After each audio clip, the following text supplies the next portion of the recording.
everyone tonight. Thank you for coming.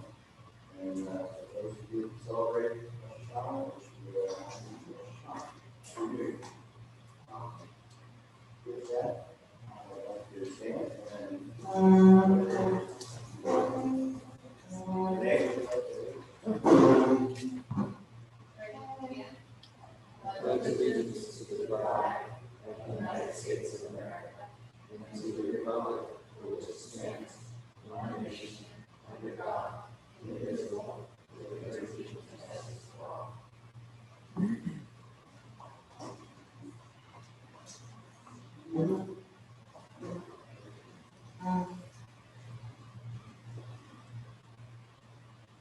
All right, could you verify the form?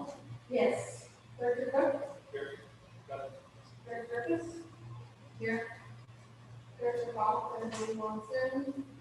Here. Director Barron? Here. President Nathan? Here. Vice President Palmer? I'd like to just say that the clock is available, we're celebrating now. I can't hear.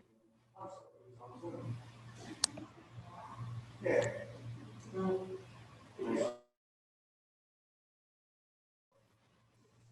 Well, you might have no control over it, so I'll try to speak up.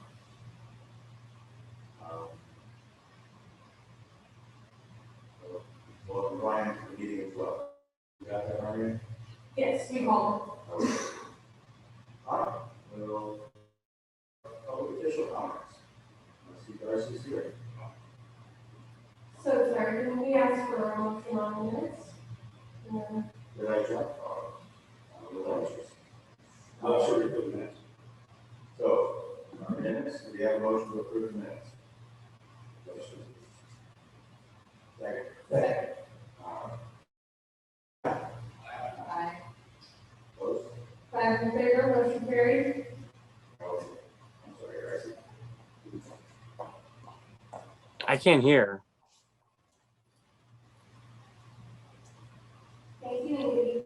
I appreciate the time of being on the agenda every month, so I keep this brief. One of the first things I would like now is our Division 3 vacancy has been filled by a gentleman by the name of Chance Edmondson. He is a former president of the Elsinore Chamber of Commerce, former Rotarian president. He runs his own general contracting business, and he's a lifelong resident of the Elsinore. We moved him about 2 weeks ago, so he's deep in orientation to see the presentation, Directors Cook, Eric, Harmony, and Steve for joining us on our tour. Hopefully you got some good information about it, and I hope you can repeat it so those that were able to join, we can do it again. The super rehab project that we have planned starting in October is going out to bid. We're just waiting for the final contract to be selected and then we can start implementation. For those that are impacted by that school rehab project, they will be contacted directly. They have already, should have already received a postcard. If you have any questions or concerns, you can call me and call the district and we can clarify what that is. The majority of the work will be by State Law Team West, and that's some of our old sewer systems, so we need to rehab it before we have it this year. I'm also excited to say that Elsinore Water District golf tournament, and we have a team. And I think this is the first year we've ever actually participated, so I'm looking forward to that as well. I'm not going to talk a lot about the drought this month. I am going to bring information back next month, but I do want to remind people that when the weather gets cooler, and I promise you it will get cooler, we don't need the water as much. My division, again, in a few months, stands out as the most inefficient division in all of Elsinore Valley Municipal Water District. And I'm not going to ask you to conserve, we all just have that a little bit. Right now, we would overachieve what the governor has asked us to do. And then finally, I just want to remind people that AC, Mayor Castillo, and I have a coffee the first Wednesday of the month. This year was kind of odd because it happened last week. It's at the Country Club at 7:30 the first Wednesday of every month. I'm happy to take your questions or your concerns, and I'm happy to take any questions this evening as well.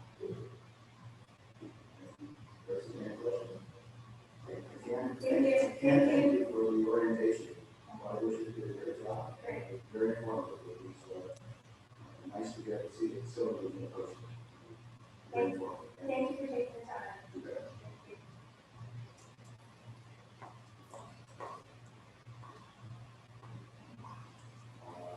Any other public officials here? I don't see any. We do have Mayor Steele waiting on Zoom. Hi there. Can you hear me?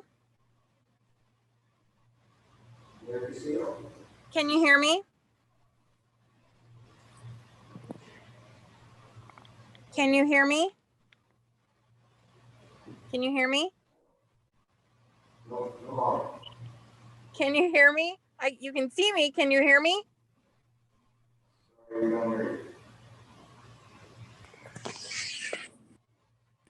Okay. I'm hoping that you can hear me. It doesn't show that it's muted.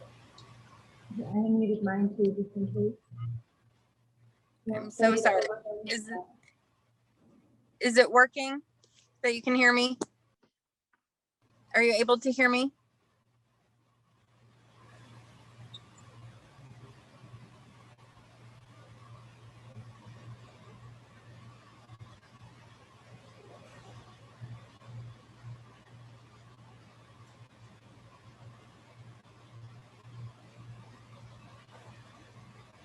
Hey. Yeah. Well, It's muted. Do I need to change the audio? I think she may have dropped. You can't hear. Working on technical issues, if we try to come back to her. Can we try to come back to her if they're working? yeah, Okay. you should. It's for some reason it's Zoom. It's muted. Recognition. And Well, in like, the way we'd like to recognize the Canyon Lake 911 committee for their exemplary service and contribution to the Canyon Lake community. As all of you know, they pulled together a memorial for the 9/11 so I'm sitting here event that's and I'm coming looking Saturday. and it says it's not We muted. would like to give them a certificate of appreciation for their Yeah. contribution. So And with that, what speakers? I would like to Back there. recognize the individuals. There's USB microphone, virtual microphone, high definition audio device, and speaker. Let's see. Yeah.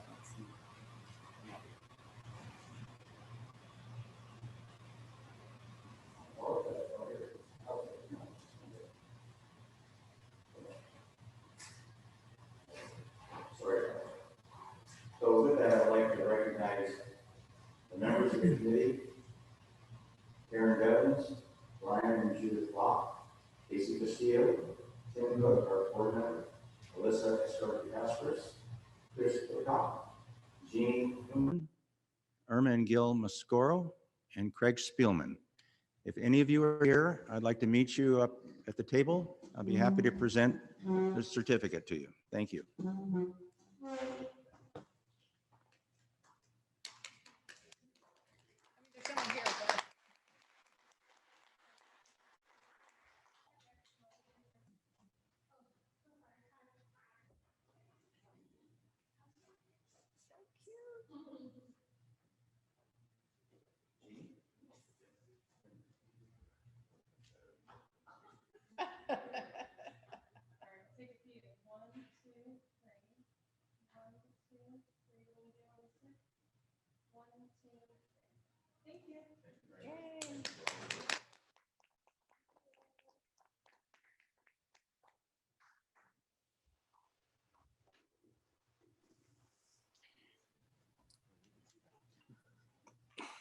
Joe, Yes, Brian. if I may, oh, good, you can hear me. Thank you. If I may, I noticed Jeannie was there, and Jeannie has been an instrumental part of our committee last year as well as this year, and I'm sure in the future, and everyone knows Jeannie in the community. She's out there, I think, selling T-shirts in front. The good news is we have some T-shirts available. They're inexpensively priced. She's there now. The bad news is maybe this is a good news too. There's only 4 people in the audience tonight. So it might be a quieter night. So nevertheless, we never know if it's going to be 4 or 400. But if people are interested, the committee still has T-shirts available. Mr. Cook can model. If you see him on the right there, he's wearing one. And the proceeds for all of the, thank you, Tim, very well done. The proceeds all go to the charity chosen by the committee of Tunnel to Towers. If you're not familiar, certainly we can, there's a lot of information on Facebook. They're an amazing group doing a lot of great things for survivors and families and so forth of 9/11. And, you know, it's hard to believe it's been 20 years. The great thing about Canyon Lake is we established it is Canyon Lake will never forget. And thank you. So I know I kind of went out of order here. Maybe this was my closing, but I'll do it now in case I'm not there later. I also appreciate the fact that I'm able to do this on Zoom tonight. We had family religious holidays. So I'm actually in Canyon Lake, but didn't venture out today. So I'm over there on Zoom. Thank you. And thank you everybody for setting this up. Thank you. Thank you, Brian, for taking time to be here with us. Joe, I just want to say I already have my shirt and my yard sign, but there's at least 12 other customers here. So you guys, they're very nice shirts. No There they pressure. are. Okay. We have an announcement about our software implementation. Susan? We have Susan on Zoom. Okay. I believe her audio is connecting. It looks like it's connected now, Susan. You just have to unmute. If you're on your cell phone, I think it's *7 or *9. There you go. Okay, can you hear me? Yes. We can. Okay, great. I got connected in the nick of time, I think. So I'd like to make the announcement that we have installed our accounting, well, it's not the accounting software, it's a new software system. And let me start from the beginning. During the course of the last several years, the POA has accumulated a variety of different software in an effort to improve and enhance the service provided to the community. You're cutting out, These Susan. included 2 different custom designed member data. Susan, I'm sorry. Interrupt you. You're cutting out.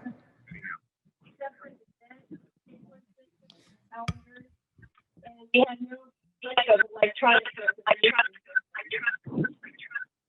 So Susan, I'm sorry. Can you hear me? Somewhat disconnected different processes for the entire staff of the 30 employees. I'm pleased to announce that on February 9th, the Board I apologize.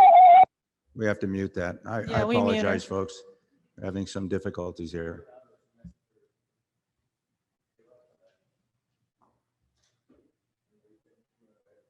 Did we want to try Casey Castillo again, our mayor? I don't believe she's been able to rejoin the meeting. So we can move past. Okay, we'll try to come back to Susan. Apologize for that. Oh, I'm sorry. I was talking. I didn't realize it was muted again. All right. Well, we got you now. You want to, you pretty much have to start over. I'm really sorry. I'll start from the beginning and try to be brief if you don't mind. Okay. I was talking to myself, but I was saying that during the course of the last several years, the POA has accumulated a variety of different software solutions in an attempt to improve and enhance the services provided to the community. Those software solutions included 2 large projects of custom designing our member database. And both of those member databases were still in use until recently. The POA has been able to work around certain inefficiencies, but the accumulated effect has been to have somewhat disconnected procedures and processes. And we had no reservation system for the community. I'm very pleased to announce that on February 9th, the board approved the software implementation cost to North Star Technologies in order to provide a consolidated software online solution for the entire community, including electronic reservations. I wanted to briefly go over the steps in the implementation for you, just to let you know that there was a lot that went into the decision making, the timeline, and the effort in making the final decision. Last August 2020, the POA management had its very first discovery and goal setting meeting, where the outline of the project was presented and discussed. Between September of 2020 and January of 2021, the software selection took place. It began with an overview of 25 different possibilities in terms of software systems, was narrowed down to 5, and the 5 remaining contenders were evaluated online with demonstrations over several meetings for each software. By February of 2021, the software selection committee of 5 people had narrowed down one comprehensive solution that was possible to provide the POA and all of its amenities and to house our systems and reservations and employee management systems under one software, and that was the North Star Technology platform. At that time, we presented it to the board for approval. We received approval, and the design phase began. The North Star system people actually did most of the initial design from the February 2021 date until recently, until August, the beginning of August. The POA employees began testing and training on the system during the whole month of August. We were able to go live on our planned go live date of September 1st for the management back office software system for the POA. That means currently, as we speak, all of the employees are working under one software for the very first time in, I believe, history of the POA, and that began last Wednesday on September 1st. We're very pleased to announce that it's gone as smooth as possible. We are currently working out all of the bugs that come up in finishing the system. This project included integrating our website to our events and marketing campaigns. Our food and beverage systems have been for both restaurants. Reservation systems have been now implemented for campground, golf, buildings, parks, and beaches. I will interject here that the online portion to the members for access to these reservation systems will be coming within the next couple of weeks on the new website. Our equestrian billing was added on the system. The events calendar for the activities department is now going to be linked to our new website, and members can log on to the new website in a few days and see live any events that are being advertised or new events that are coming on. The complete accounting system has been integrated into the North Star system, which is a small feat all in its own. The members will now be able to log on to the website. They will have their member log on ID. They will be able to see their accounts, their payments. They'll be able to make payments online and their account balances. If we just had accomplished that, I believe it would be a big step. There's a new integrated point of sale system for the pool, for member services. The member services now has a card reader on each station that will recognize each member as they walk in and apply their transactions to the correct account. There are member recognition at points of entry such as pool and eventually tennis possibly, and eventually the restaurants. When the members walk into the restaurants, provide their POA card, the restaurant employees can then serve them their favorite beverage without even having been ordered. They'll know their birthdays, they'll know their preferences. That's an upcoming enhancement, but it's all possible. Future development also includes work order processing, which will be online and connected to our operations department. It may be coming as early as December 2021.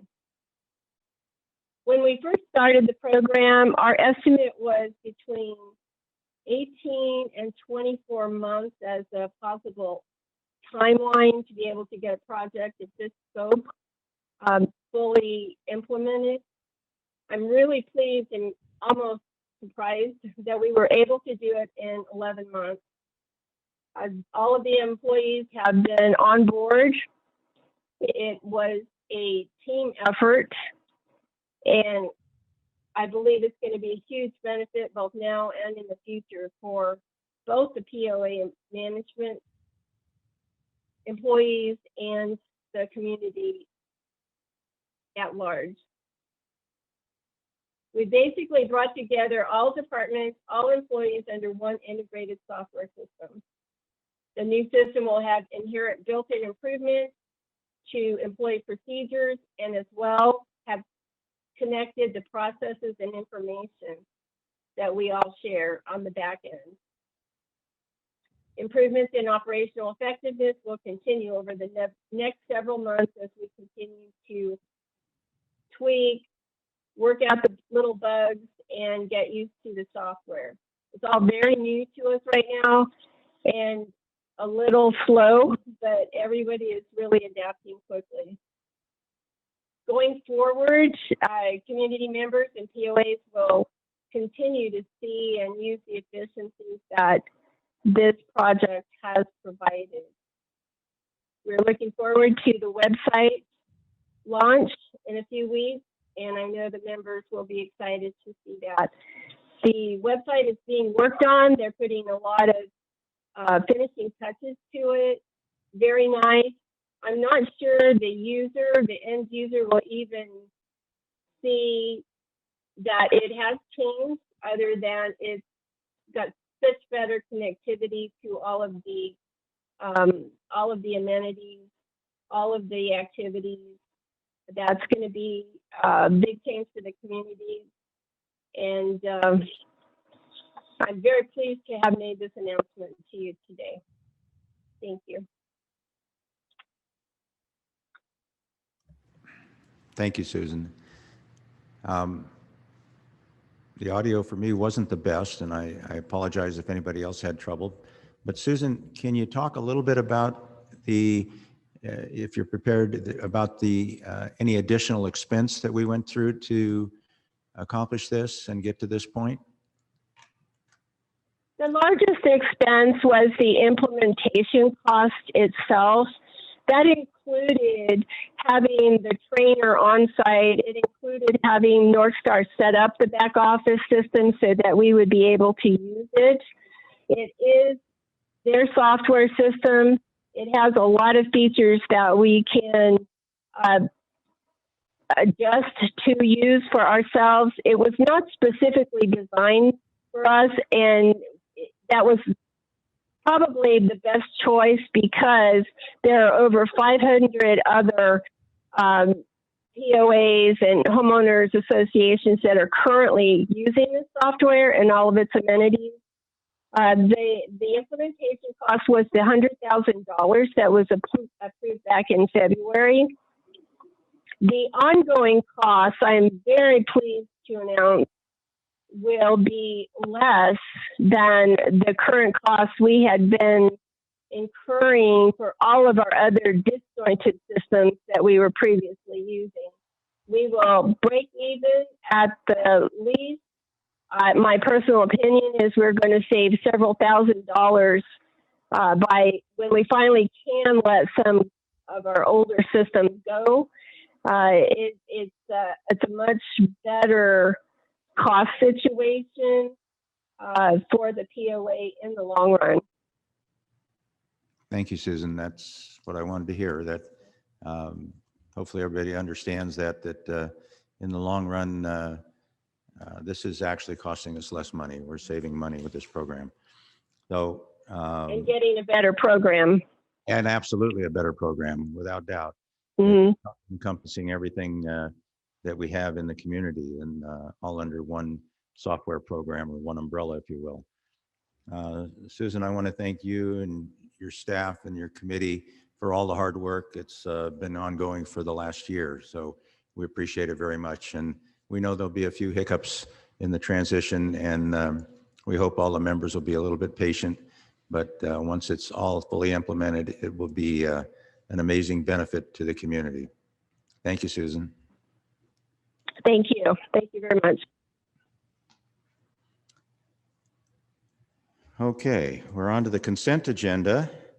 And does anybody want to pull any of the items on the consent agenda? Okay. No. No items pulled. We'll look for a motion to approve the consent agenda.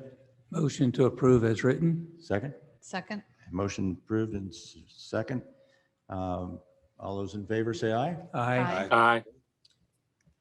5 in favor, motion carried. Okay, so we'll move on to board action items. Our page 44. Yeah, we'll go right on to revised rule PC 9.6, the seawall. Cheryl Mitchell.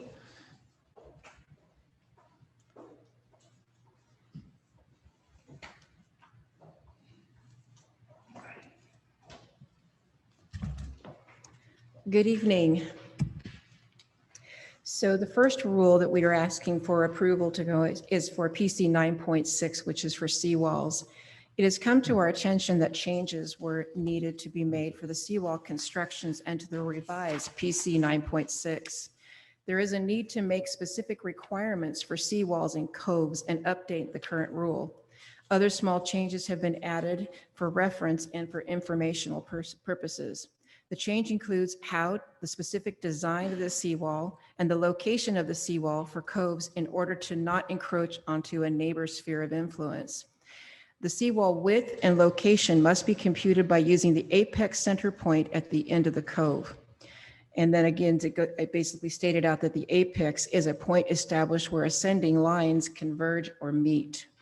So it is recommended the Board of Directors approve a 28-day reading for PC 9.6 as attached. Would you like me to read through it, or are we all good with that? Well, I think we went through that at the Yes. 28-day reading, and I don't know if you had any comments. We had no comments on our end. It changes, so I don't see a need to go through that again.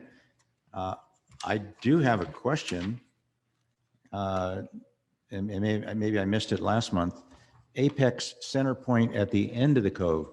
I don't know why I was assuming it was the center of the cove, but that's the shoreline point? Yeah, well, yes. And what it basically meaning is that was the definition that was taken off of a Google search to try to get people to understand that it converges. So in order for them to be able to get the apex, they have to understand what that means. So that's not going to be actually in the rule. It's just for definition purposes. The definition I understand, but the point that you're referencing is going to be at the shoreline rather than in the center of the cove? The shoreline to the cove. You're talking about from the shoreline to the center of the cove. That's what you're talking about. That's what I'm correct? talking about, yes. We can let John go ahead. It seems like he wants to Okay. go ahead and answer your question for you. Okay, thanks. This really comes into play on pie-shaped lots where you have a very small area, property line down at the lake shore. So what happens is, think of it as a pie, but the pie ends like this, okay? And we need to extend those property lines to find out where the center of the cove is. And we've been doing it on some of them, but some were missed, especially in the early days of the POA. And so that would determine what, since the member has the right to be able to put a seawall on the water company property, it would actually be that area that's out further is actually shorter than what the rear property line is.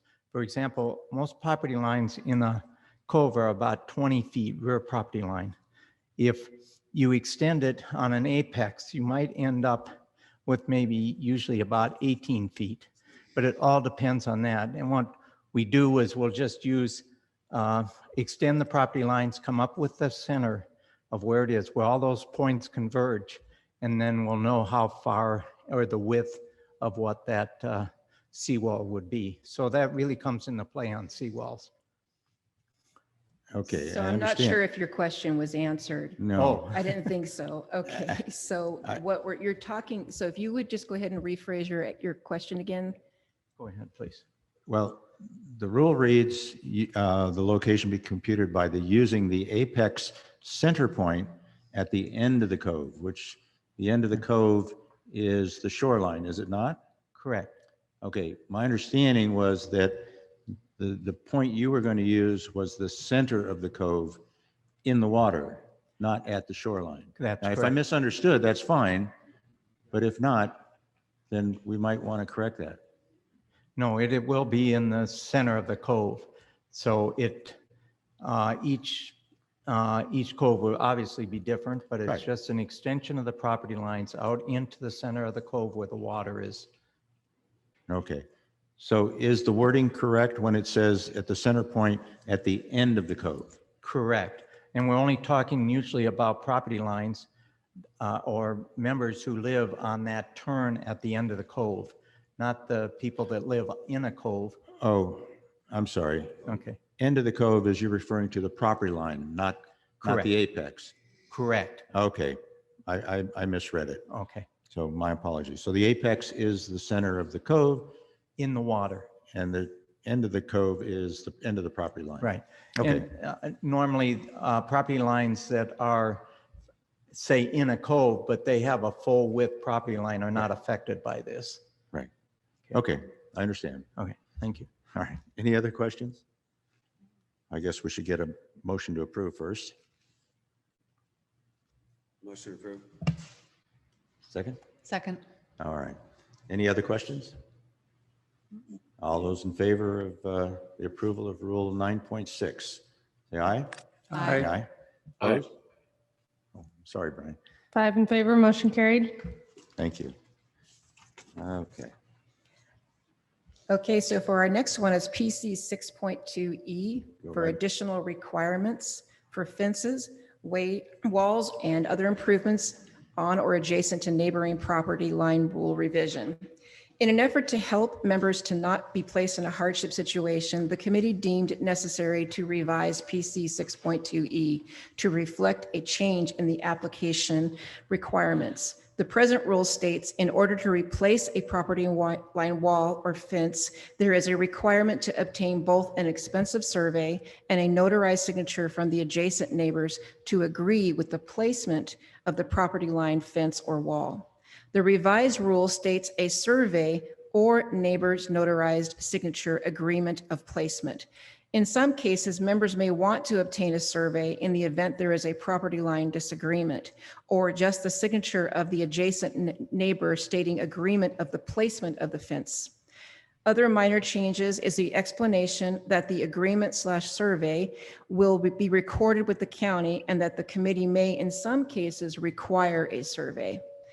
So the reflected changes are remove the word and input the word or. The recording of the application for fence replacement will be done by the POA, and new block property line walls or fence will require an application from all adjacent neighbors and a survey. And the last one is the committee at their discretion may require a survey. So it is recommended that the board of directors approve the revised rule for PC 6.2E as attached. Okay, thank you. Do we have a motion to approve PC 6.2E? So moved. Second? All right. Any discussion? I think this is a good thing. It's actually making life easier for the members. So I think that's very positive. All right, I'll call for the vote. All in favor, say aye. Aye. All opposed? 5 in favor, motion carried. Okay. Cheryl, one more. Approval of Rule PC 5.10. Okay, so for PC 5.10, it's for driveways and additional parking. There's a great need in the community for additional parking for recreational vehicles and multiple cars and trucks. In an effort to give direction for the additional parking and driveway extensions, the ACC committee felt it necessary to revise PC 5.1. Additional information is required for corner lots for RV and vehicle parking so as not to become an obstruction at an intersection or a view of a stop sign or oncoming traffic. So the 4 bullet point areas that we are looking at for revising is to not block the front view of the house. The circular driveway is meant for easy access to the street and not for long-term parking of vehicles, RV, boats, or trailers. For corner lots with parking on the side parallel to the side street, the committee will set the location for parking area using the apex of the corner, something similar to what we were talking about with the seawalls. Curb cuts cannot be made in a radius of the curb, and members must also provide measurements and calculations for the 1/3 landscape in order to comply with PC 8.1. So it is recommended the Board of Directors approve the revised PC 5.1 driveway and additional parking rule as attached. Okay, thank you. Do we have a motion to approve PC 5.10? Motion to approve. All right, second? Second. Second. Any discussion on that? All right, we'll call for the vote. All in favor, say aye. Aye. Opposed? Aye. 5 in favor, motion carried. Okay. Thank you very much. Thank you, Cheryl. Appreciate it. Cheryl.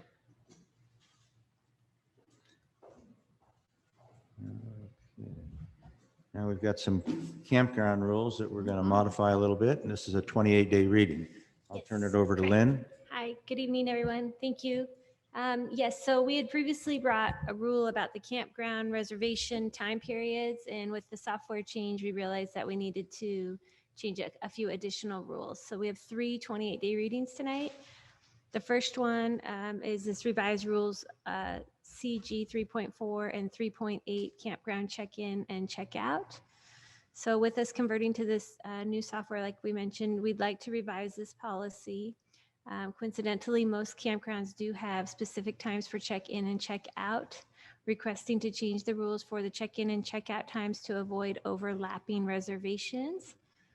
Staff has modified the attached rule for a 28-day reading as attached. It's requested that the board approve this 28-day reading to revise CG 3.4 and 3.8. Do you want me to read these, sir?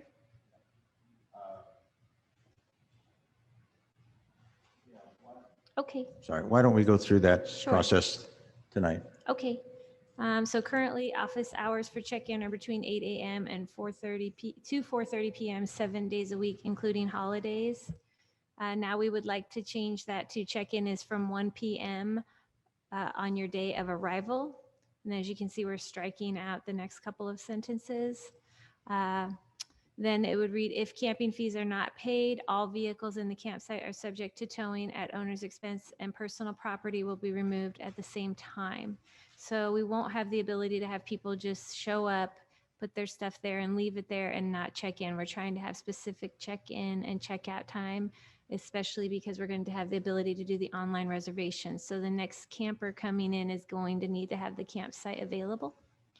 So that's the proposed check-in time. The proposed check-out time is to be by noon to allow us the 1 hour prep, if you will, for the next camper that may be coming in.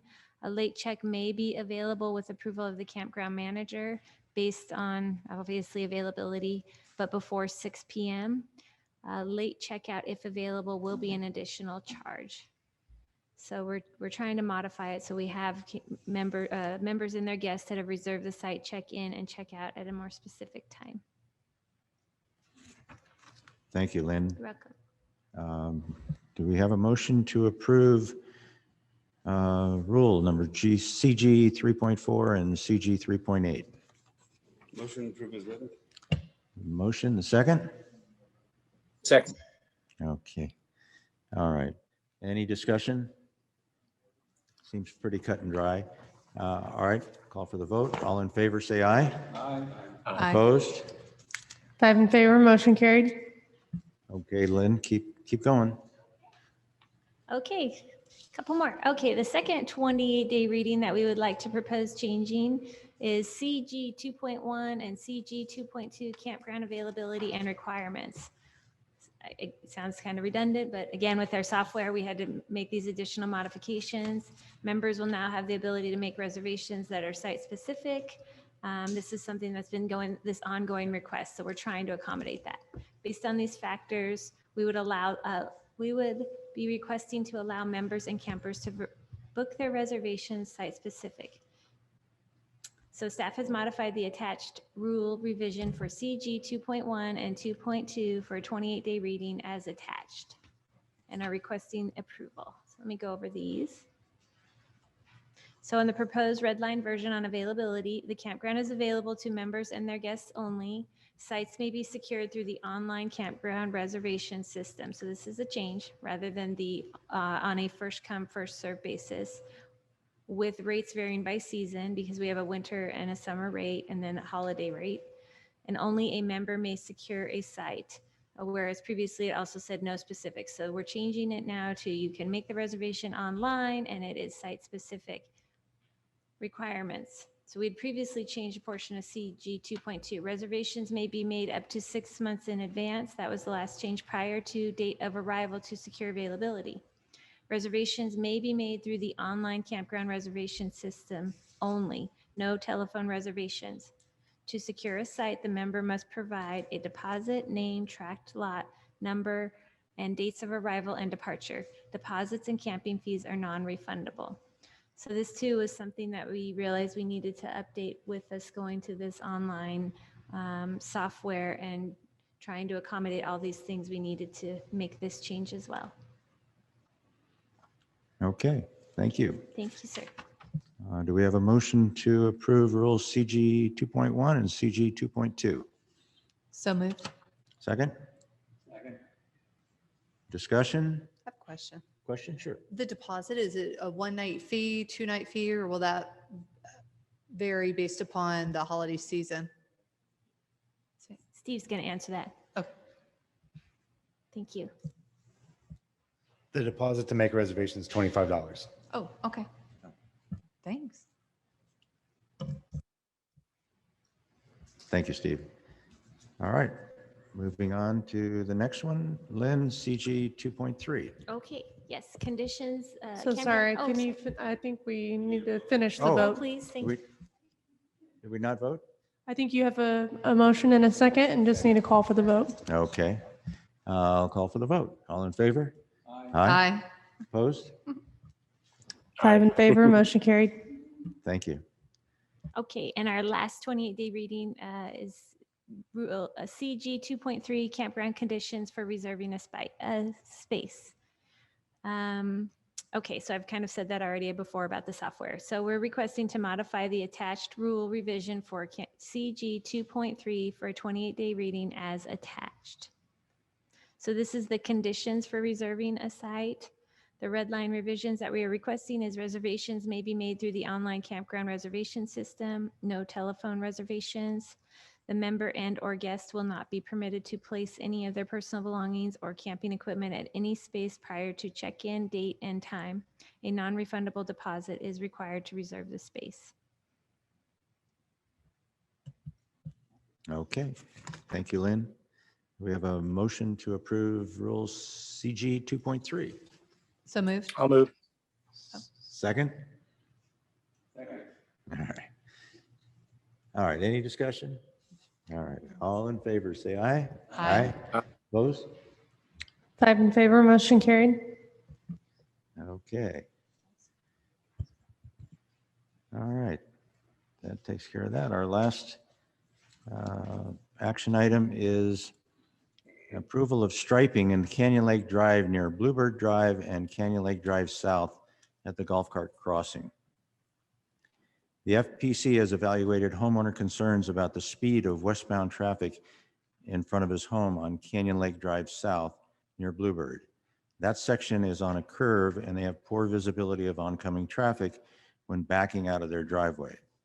Traffic study was done and determined that 35-mile-an-hour speed limit could be adjusted to 30 miles per hour or even 25 miles per hour when considering special circumstances not readily apparent to the approaching drivers. The FPC was concerned about reducing the speed in that area and came up with solutions that should slow traffic and allow the homes on that curve better visibility when backing out of their driveways. Their recommendation was to restripe that area to allow for an additional buffer lane to further separate golf carts, bicycles, and walkers from the moving vehicles and push the driving lane closer to the median curb. They also suggested that the broken line for the right turn lane approaching Bluebird be a solid line just beyond the last driveway on Canyon Lake Drive South. In addition to that project, the FPC looked at a board member's concern about the golf cart crossing on Canyon Lake Drive South near the main gate.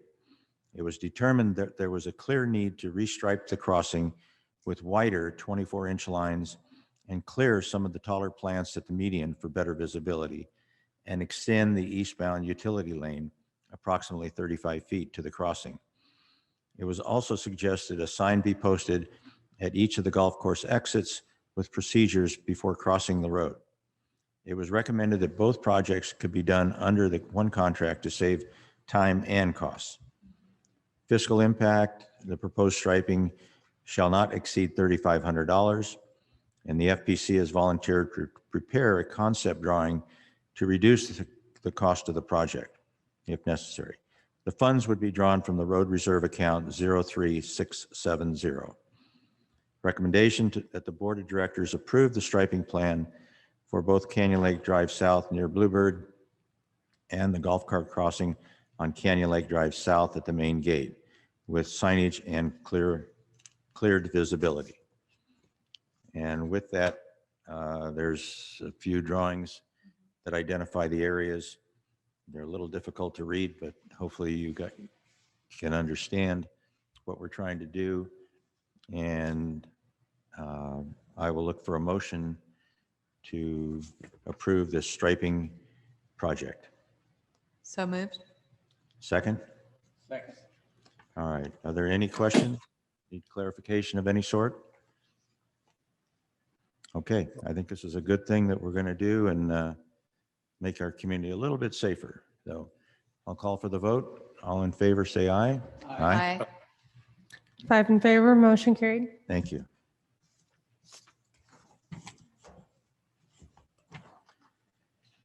Okay, we've come to our time in our meeting where we ask for member comments, and I will go to Harmony and see who is ready to speak to the board.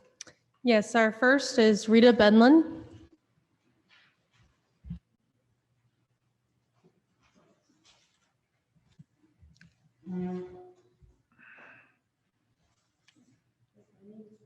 Push the button. My name is Rita Benlin. I live on track 3718 and lot 57.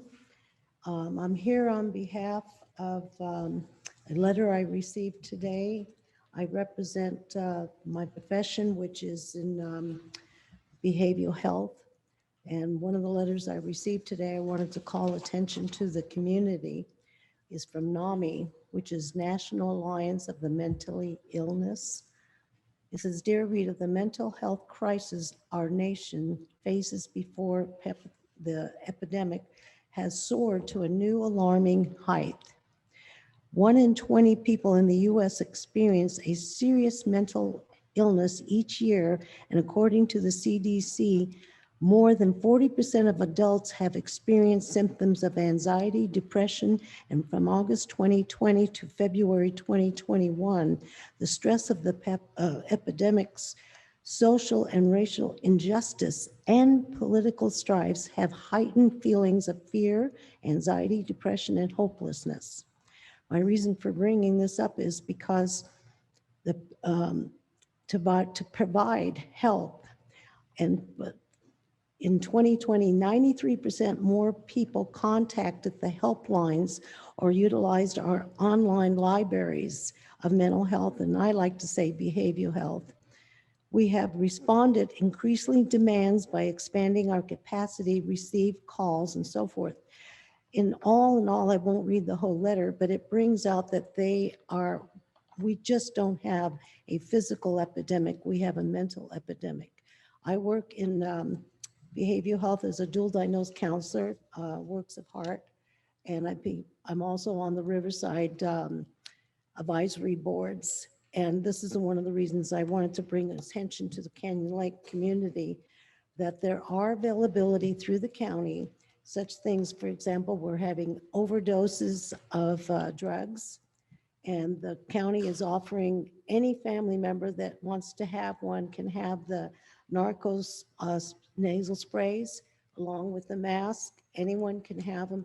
I've know of several people where they've lost their children or they've lost adults, and I just want to make sure that they are aware. NAMI is very, very good program that works with the county as well. So the other thing I wanted to thank Tim Cook too for bringing up the 911. I lost a cousin in that, and so I can appreciate it quite well, and wanted to mention that as well. It is greatly appreciated. It brings a lot of emotional strive up in me to remember, and remember the people that it affected as well, because I have a lot of family in New York, and it was quite devastating and still is, just the memories of it, not to mention Vietnam. Anyway, thank you, and I just wanted to make attention to that these are available and that we have another crisis going on. So you can contact, everything's free through the county, and NAMI is one of the most national mental health that we can use. Thank you. Thank you, Rita, and thank you for that information and your efforts in that field. Appreciate it. Dennis Corte.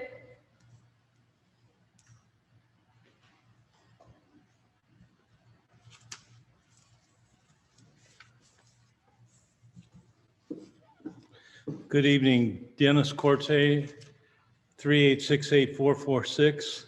I've been a resident of Canyon Lake for over 25 years. I live over by Galt Field. I've never had a speed violation. I happen to own vehicles that have cruise control on, and it's well worth having. I commend the previous boards for controlling the speed of passenger vehicles on the road throughout the community.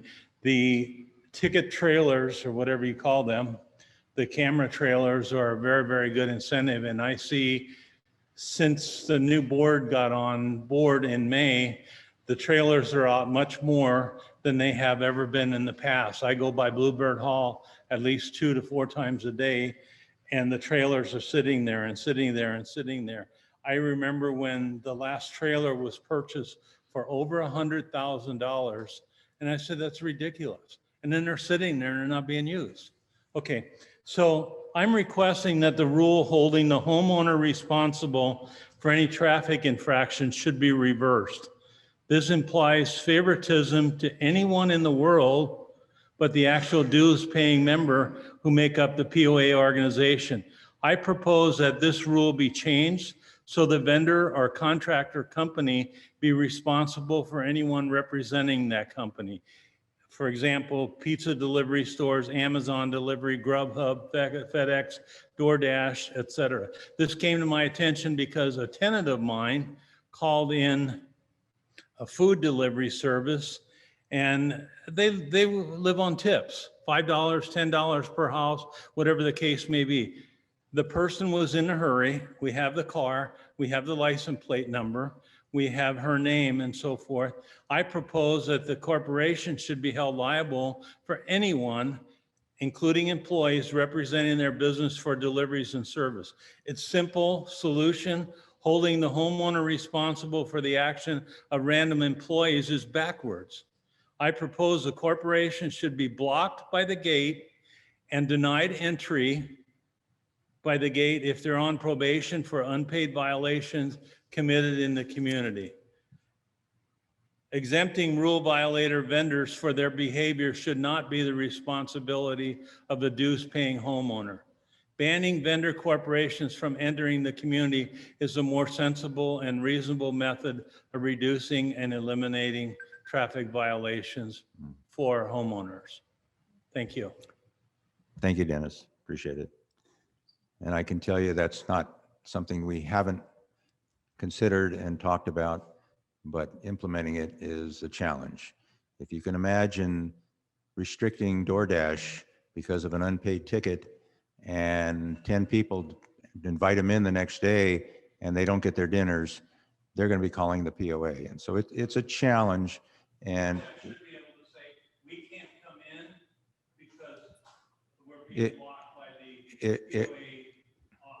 it won't get to that level, I'm afraid. But and it's not a discussion, but I'm just commenting on your advice and your suggestion. And it was well intended, and we'll look at it again. But I don't know that it's really practical to implement. Any other comments? No.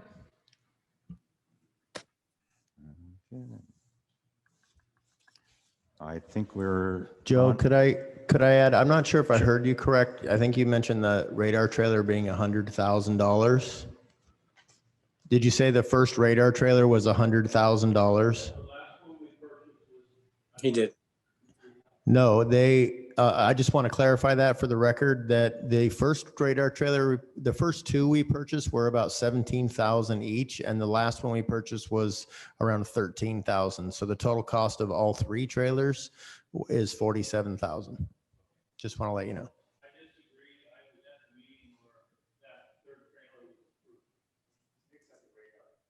Yeah, you're probably thinking about the marine radar system, radar and camera, and it's GPS for the whole lake and location for the Marine Patrol fleet. That's a whole different thing. Thanks. Thanks for clarifying, Eric. Just for that, I'm going to give you the floor now.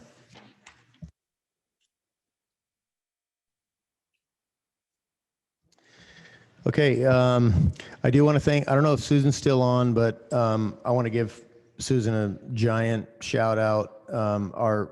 She completely single-handedly led our software conversion, our software search.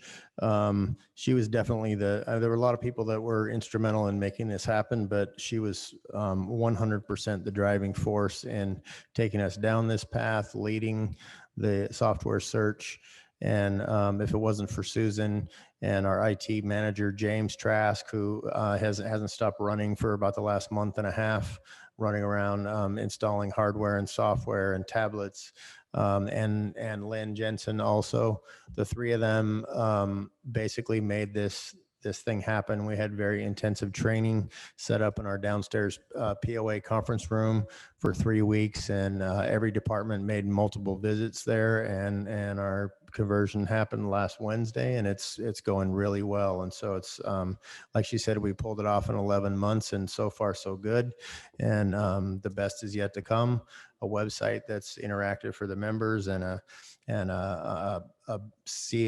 POA branded app. We've had an app for a while, but it's branded Civic Mobile, and it wasn't really the greatest, but we're going to have our own app, and you'll be able to look up your own member information. And so that's a huge transformation for us. And 3 people made it happen: Susan, James, and Lynn. So thank you.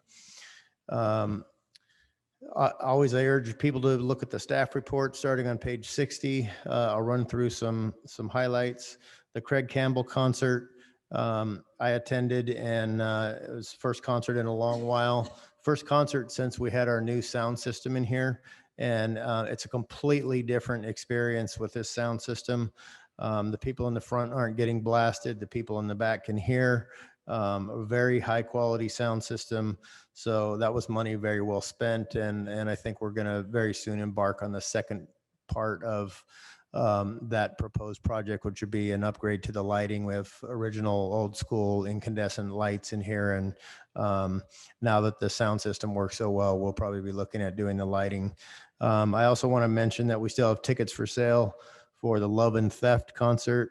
Opening act for that concert will be Michaela Phillips, who's a local and always puts on a really awesome show.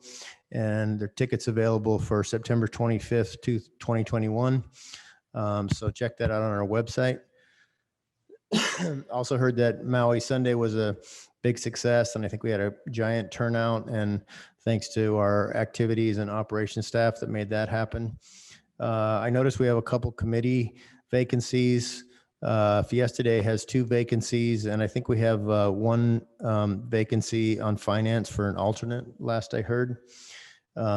Community, so if you're interested in volunteering, Fiesta Day committee is a really cool committee that meets prior to Fiesta Day every year, and we're looking for some new people there. So if you want to get involved, please look into that. We have a community-wide garage sale coming up on September 25th and 26th. More information about that on our website. I'm sure Joe will talk a bit about this, but we also have a city golf championship, which is co-sponsored by the POA and the city. That's upcoming on October 2nd and 3rd. So information on that is also on our website, and I'm sure Joe will talk about that. Our golf course irrigation project, the piping is pretty much complete, I think. And we're going to finish that project up, we'll be doing pump stations being installed during the October overseeding, since we won't be using pumps at that time. So it's ideal time to finish that project up. And that project went very smooth. Contractor did a great job and should save us a lot of water and maintenance issues over the years. The city has issued a permit for the Happy Camp restroom remodel, and we should be putting that out to bid very soon.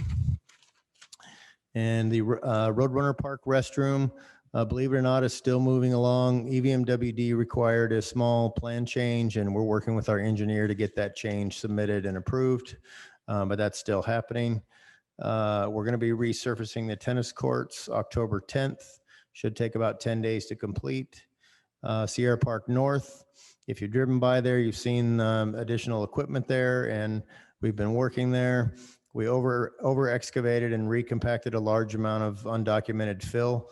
Basically, that site was a dump site for the original developer. There was a big hole in the middle of Canyon Lake, and they took a lot of fill from all over the community and dumped it there. And I think residents have been dumping stuff there for years. And so there wasn't very good conditions there. All the testing we did that the civil engineering team required was more up the hill in the area where we're building the large retaining walls. It was kind of an unknown thing, not totally surprising, but we expected there would be a large amount of undocumented fill dirt there. There is. And so what we've been doing is over excavating that and recompacting that and making a solid base for the 20+ foot high retaining walls. And we're working very closely with our civil engineer and our soils engineers. Basically, our goal is to reduce the required square footage of these very expensive mechanically stabilized earth retaining walls. And we've been successful at changing our course and our plans to do that. And you should see increased activity there very soon. So we've been kind of going cautiously to try to remove any unknown conditions. The unknowns would have been underground, and we've moved ahead cautiously so far with all of our consultants on board and consulted with them all the way along to see what is our best path here, what is our most economical path, what will require the least amount of retaining walls. We've essentially eliminated one of the upper retaining walls, which that alone was worth $60,000. So we're doing this in a calculated manner so that the contingency shouldn't be needed. And that helps our budget, which was pretty tight. It helps it immensely, actually. So anything unforeseen probably would have been underground, and we're all the way down as far deep as we're going to go. And now we're working our way back up. So we've kind of eliminated the need for our contingency, which is a good place to be. So we're doing it. Appreciate it. Thanks. Thank you, Eric. And just a comment, I told Eric in our weekly meeting, but I want to tell the community that I know the community voted to approve $2.2 million for Sierra Park North. And the reality is the bids came in at 2.5 million. I don't know of any other general manager we've had in the last 10 years that would have moved forward with that project, committed to reducing the costs so the community still have their park. Eric's talents as a general contractor over the years have helped this community immensely. His technical knowledge of grading and all the construction, facets of construction have allowed us to streamline the costs, streamline the design, and make the park a real feasible product. So I think the community needs to know that that $200,000 or $300,000 that Eric has saved us is what's allowing us to, Eric and his staff, I have to say, but has allowed us to move forward with this park. And I want to personally thank Eric for all that work. Thank you, Joe. I appreciate that. And you're right that we need to include Steve in this because he's been there every step of the way on all these projects for the last 5 years, and we wouldn't have done what we've done for 5 years if he wasn't here. So it turns out we make a really good team. So we appreciate the recognition. Well, Thanks. It's well-deserved. And Steve, sorry I didn't mention your name personally, but I recognize that you're a big part of that. And I've been here 30 years. I've been involved in the community pretty actively for over 20 years. And I've seen a lot of management teams, and this one works together amazingly well and is getting a lot of things done. And so I appreciate that. Thank you. Okay, so we'll encourage everybody at home or here to look at the staff reports in your packet. There's a lot of good information, and you can follow it and see what community patrol has done, what activities has done. Our communication department does an amazing job of getting the word out. So Marine Patrol report is in there, as well as operations report. So there's a lot of activity there that you can follow and read up on. And if you have any questions or you want clarification on anything, you feel free to email the board, and we'll be happy to respond and get you the answers you want. So with that, I'll ask for our board comments, and we'll start down with Tim. Tim? Thank you, Joe.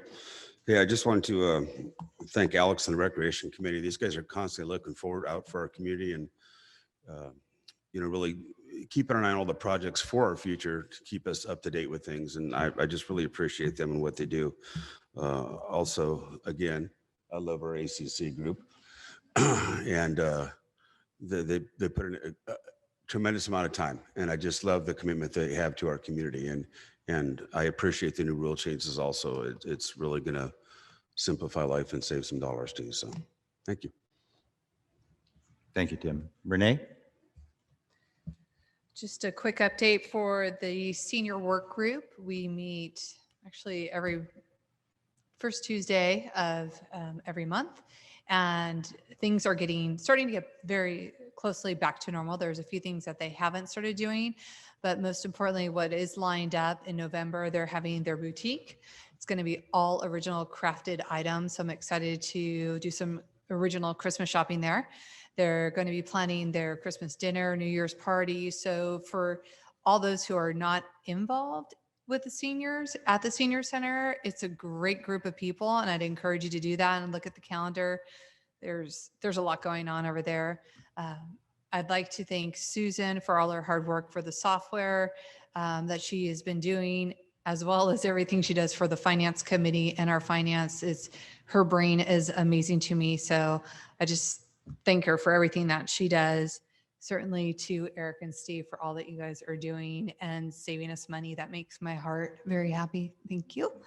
And the finance committee continues to meet every month and look over all the numbers. And that's all I have for right now. So back to you. Thanks. Thank you, Renee. Jim? Well, I can agree with everything that's been said so far. And this community is really well blessed with our staff here and our employees, our general manager. And I can't say enough for our successes at a board. I had a wedding in the family here on August 21st, and with all the COVID stuff, we had a lot of conversations whether we were going to go or no go. And fortunately, working with Lynn and Christina and Thomas, the wedding actually came off and actually came out pretty well. So again, a part of this community that I have never worked with before with weddings at this point in my life. But anyway, I did, and it worked out fine. Again, this is just a wonderful to have this type of staff and the things that we get done. And I know, like Susan, I lived in computers most of my life as doing implementation of software, and that is one of the toughest things. And with a community this size or staff this size, what they did was actually quite amazing, because I believe they put together a lot of software from many years ago and consolidated it into something one vendor, which is great. And again, thanks to all the staff for their hard work. Thank you.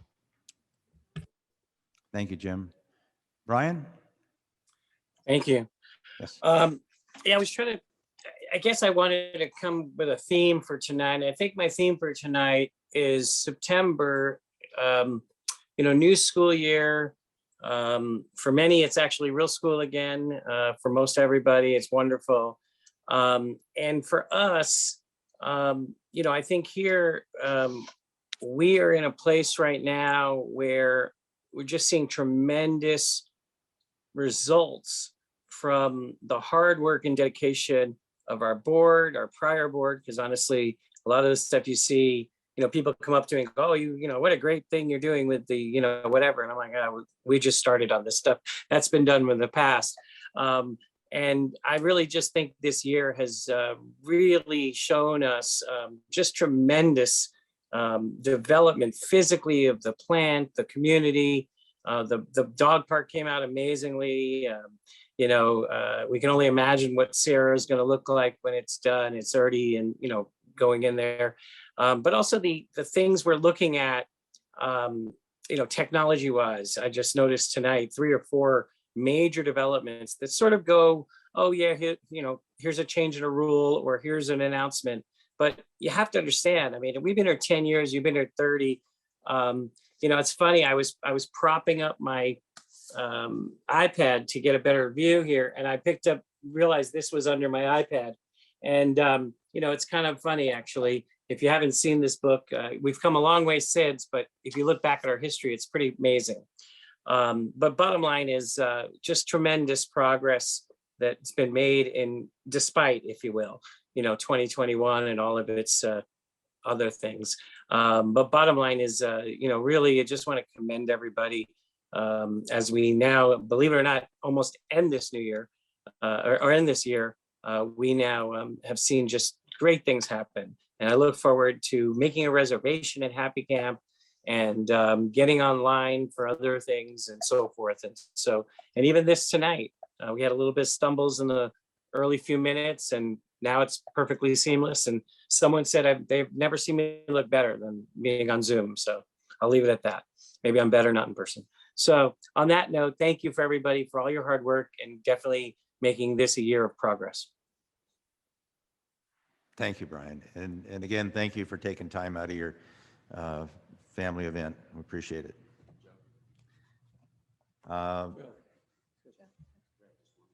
Sure, Tim, I'm sorry.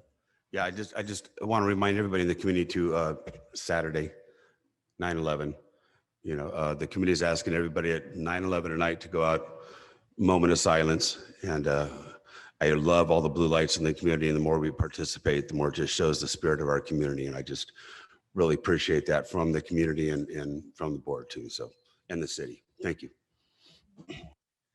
Well said. Thank you. I'll scratch that off my list. I've already scratched a bunch of what Eric already said. So,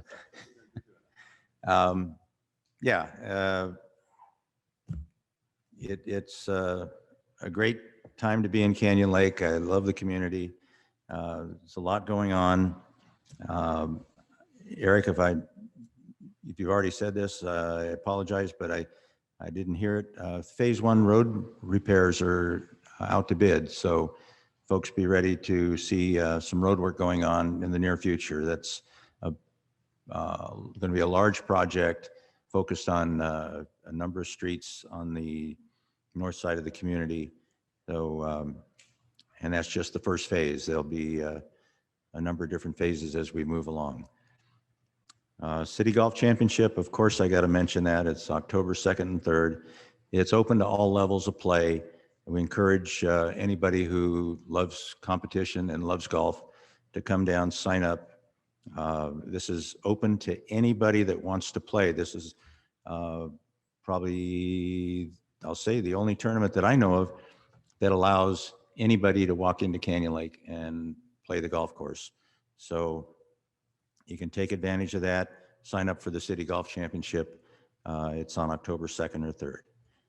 Unfortunately, the car show is conflicting on that date of October 2nd. So if you're either a golfer or a car buff, you've got your place to go. If you love both, then you've got a decision to make. But the car show's back after being out last year. So, and I'm sure they're going to have hundreds of beautiful cars. So that'll be a great event. The golf course irrigation project is wrapping up, and the pump stations will go in, as Eric said. And we're anxious to see if that 14.6% of water savings is a realization, or even if it's better than that based on the new system. And we won't know that for about a year afterwards to get the true numbers, but we've got a $90-some thousand grant that's hopefully going to come to fruition if we can reach that goal. So we've got our fingers crossed and hope to see that happen. Golf course is also going into overseeding, and it's going to be closed from October 11th to the 31st. So just know that we do our annual overseeding, and the course is closed for about 3 weeks.